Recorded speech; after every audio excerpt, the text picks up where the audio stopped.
सीधे बहुत ठीक है।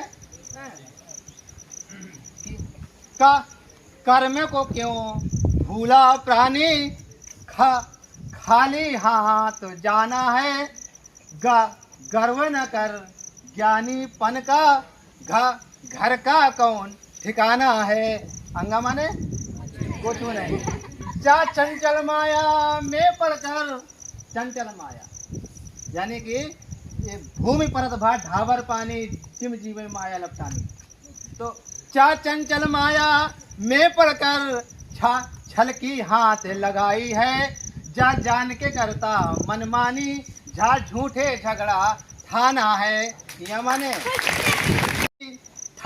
ठगों के पड़कर चक्कर में डांट पड़ेगी जब यम की, ढूंढे न मिले ठिकाना है।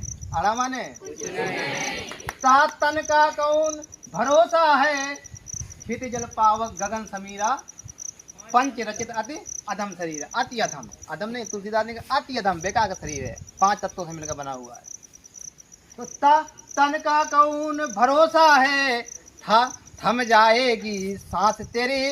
दंभ न कर धासे धन का, न नेक न जाए खजाना है। न नेक न जाए खजाना है। 5 तत्व हैं अलग अलग, हंस करके निकला पंछी। बिगुल रहा भक्ति बिना, मल मल कर पछताना है। या यतन करो राजकुंवर, लाल लगन लगा ले ईश्वर से। लाल लगन लगा ले ईश्वर से, वह वक्त नहीं सांसों का। हरि का निष्गुण गाना है, हरि का निष्गुण गाना है। छत्र तुम्हारे सर पर है, त्रास नहीं तू पावेगा। और ज्ञान रहा यदि इसका, तो भव सागर तर जाएगा। निबंध लिख लिया अच्छे से। तो आज हिंदी दिवस मनाने का मतलब क्या था, क्या सीखा निबंध से? राइटिंग। निबंध ज्यादातर अपने शब्दों में लिखा जाता है, न कि किताब की रटी रटाई भाषा।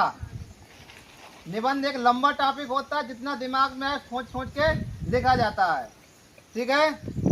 तो हिंदी को राजभाषा बनाने में बहुत से अहिंदी वासी लोगों ने, जो हिंदी नहीं भी जानते थे, जैसे महात्मा गांधी गुजराती जानते थे, तिलक साहब महाराष्ट्री जानते थे मराठी, और लाला लाजपत राय पंजाब से पंजाबी जानते थे, लेकिन उन्होंने हिंदी को राजभाषा संपूर्ण देश, क्योंकि वो जानते थे कि भारत में सबसे ज़्यादा जनता, सबसे ज़्यादा जनसंख्या हिंदी वाले लोगों की है। हिंदी लोग ज़्यादा बोलते हैं।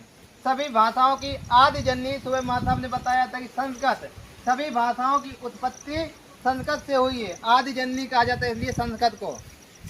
हिंदी भाषी राज्य जो हमने बताया कि 10 हैं, इसके अलावा जो राज्य है पड़ोसी राज्य, वो भी ऐसे हैं जो हिंदी से ही उत्पन्न हुए हैं। अर्थात हिंदी भारत में कहीं भी चले जाओ तो हिंदी से तुम्हारा काम चल जाएगा। ठीक है। अंग्रेजी बोलने वालों की संख्या भारत में मात्र लगभग 2.5 लाख है। आप समझ सकते हो 140 करोड़ की आबादी में मात्र एक बात ऐसा राज्य है नागालैंड, जिसकी राष्ट्रीय भाषा अंग्रेजी है। ठीक है। बाकी इसका मतलब ये नहीं कि सभी भाषाओं का अपमान करो, सम्मान करो। सीखना जरूरी है, भाषाओं को सीखो, लेकिन सीखने के लिए सबसे पहले होती है मातृभाषा, जिस भाषा में आसानी से सीखा जा सकता है। ठीक है। बाद में काम चलाने के लिए हम तो सब भाषा सीख सकते हैं। जैसे अभी जिस भाषा में पढ़ रहे हो आसानी से सीख जाओगे, थोड़ा बड़े होगे घूमने उमने जाओगे ना, जिस माहौल में रहोगे, अंग्रेजी वाले माहौल में रहोगे, तो बहुत जल्दी अंग्रेजी बोलना सीख जाओगे अपने काम चलाने के लिए। हम नहीं अंग्रेजी सीखे हैं, हमने न तो अंग्रेजी माध्यम में पढ़ाई की है, न तो कहीं अंग्रेजी भाषा सीखी है। ठीक है।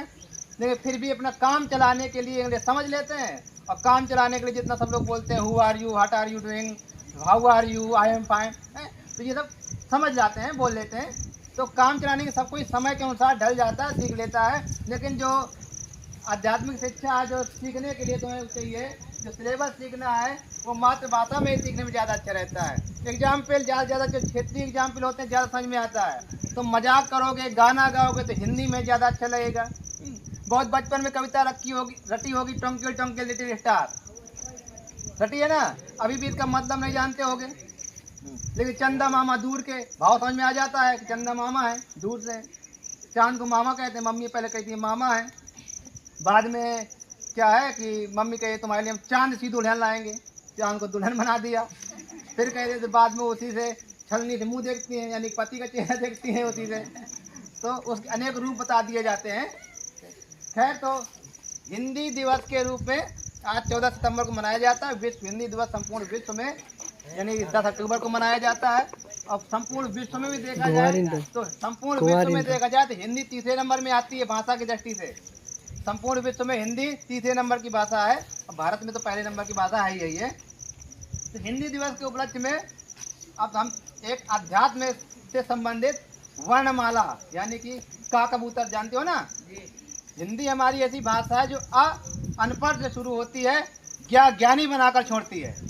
और अंग्रेजी यानी एप्पल एक फल से शुरू होती है, और जेड एक जेब्रा जानवर बनाकर छोड़ती है। ये हमारी भाषा का कमाल है। तो हम आपको